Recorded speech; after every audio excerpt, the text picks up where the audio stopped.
आज आपण चायनीज पकोडे बनवणार आहोत। त्याच्यासाठी एक मी कोबीचा कांदा बारीक कापलेला आहे।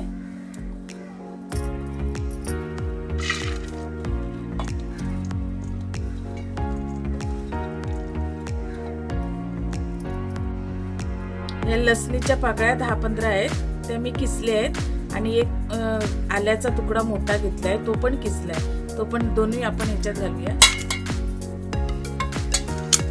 थोडा कलर टाकूया आपण।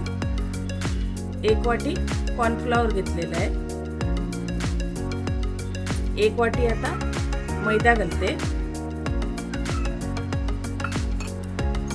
अर्धी वाटी ही शेजवान चटणी,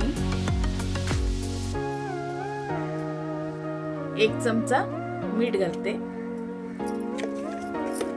हा जिनामोटा टाकते। हा थोडा सोया सॉस टाकते, 2 चमचे।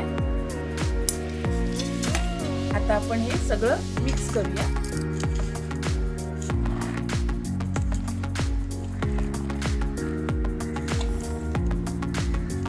आता हे आपण मळून घेऊया, कारण का कोबीला पाणी सुटते ना। नंतर 5 मिनिटं ठेवूया तसंच मळून, आणि नंतर पाणी पाहिजे तेवढंच आपण पाणी टाकायचं याच्यात, कारण कोबीला पाणी सुटल्यानंतर आपण पाणी घातलं तर जास्त पाणी होणार। 5 मिनिटं मी ठेवलं ना, तर कोबीलाच पाणी सुटलं, पाणी घालायची गरज नाही पडली। आता आपण पकोडे बनवायला घेऊया। तेल आता हे चांगलं तापलेलं आहे। आता आपण गोळे करून, असे छोटे छोटे गोळे करून पकोडे आपण तळूया। आता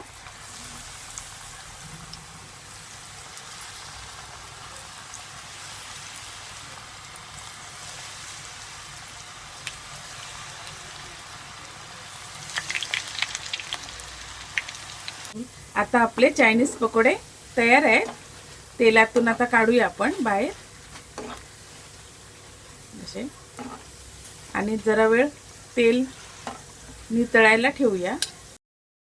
ही रेसिपी तुम्हाला कशी वाटली ती सांगा, आणि चॅनलला सबस्क्राईब करा।